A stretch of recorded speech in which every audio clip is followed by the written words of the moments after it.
하늘을 달리다. 오늘은 조비항공의 CEO인 조벤 베버트의 삶을 되돌아보면서 그가 UAM 사업에 정말 진심인 사람인지 아니면 그저 돈벌이를 위한 엑시트 수단으로 보고 있는지 살펴보는 시간을 가져보도록 하겠습니다. 저의 영상 중 한 댓글에 조비의 CEO는 투자를 받아 엑시트하는 것이 최종 목적일 것이다 라는 글이 있었는데요. 댓글의 팩트 여부를 떠나서 조비의 주주라면 많은 분들이 한 번쯤 의문을 가지실 만한 내용이라는 생각이 들었습니다. 저 역시 조비에 투자하기 전에 CEO가 어떤 사람인지 알기 위해 찾다가 어렴풋이 봤던 내용인데 이번 기회에 조비 투자자분들과 같이 조벤이란 사람에 대해 이해할 수 있는 영상을 만들어 보고 싶어 제작해 보게 되었는데요. 그가 어떤 배경을 가지고 있기에 UAM이란 세상에 없던 사업을 시작하게 되었는지, 그리고 어떤 과정을 겪어오면서 조비항공을 설립했는지 알게 되신다면 앞으로의 행보도 예측할 수 있지 않을까 생각됩니다. 오늘은 우선 그의 어린 시절 배경을 살펴볼 텐데요. 조벤은 1973년생으로 캘리포니아주 산타크루즈 지역에서 어린 시절을 보냈습니다. 히피족이었던 부모님의 영향으로 메인 지역이 아닌 라스찬스라는 외딴 숲속에서 히피족 커뮤니티 생활을 했다고 알려져 있는데요. 일반적으로 히피족 커뮤니티 생활이라고 하면 문명과 담을 쌓고 직접 농사를 통해 재배해 먹거나 TV 등 매체와도 단절된 삶을 사는 것으로 알려져 있습니다. 또한 워낙 외진 지역이었기 때문에 시내에 나갔다가 집으로 복귀하려면 차가 다닐 수도 없는 지역이라 7km가 넘는 언덕길을 걸어가야 했다고 하는데요. 어린 시절을 이렇게 오지 생활을 하면서 갇혀 있다 보니 자연적으로 헬기나 비행기 같이 지형적 조건을 뛰어넘는 이동수단을 만들고 싶다는 생각을 하게 되었다고 합니다. 그러나 일반적인 내연기관 항공기는 소음이 커서 살던 고향과 같이 고유한 자연환경을 지킬 수 없었고, 이때부터 고유한 환경 속에서 수직으로 이착륙할 수 있는 항공기를 만들겠다는 결심을 하게 됩니다. 기본적으로 조배는 엔지니어링에 재능이 있었는데요.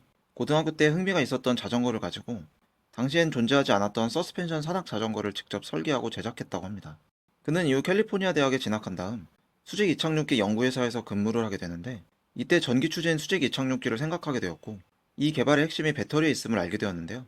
문제는 당시가 1990년대라는 것이었고 조배는 당시 50W에 불과한 배터리 성능으론 수직 이착륙기를 운영하는데 어림도 없을 뿐더러, 그렇다고 매년 6%씩 성능이 개선되는 배터리 성능이 전기 수직 이착륙기가 가능하다는 기준점인 200W에 도달하기 위해선 최소 20년은 있어야 개발할 수 있을 것이라고 생각하여 좌절하게 됩니다.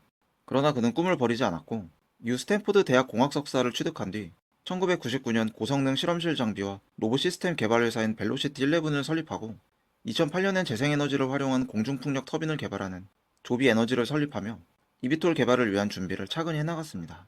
그리고 2009년 마침내 170kWh의 배터리가 개발되며 이비톨 개발을 위한 배터리 성능이 확보되면서 지금의 조비 에비에이션을 설립하게 되었는데요.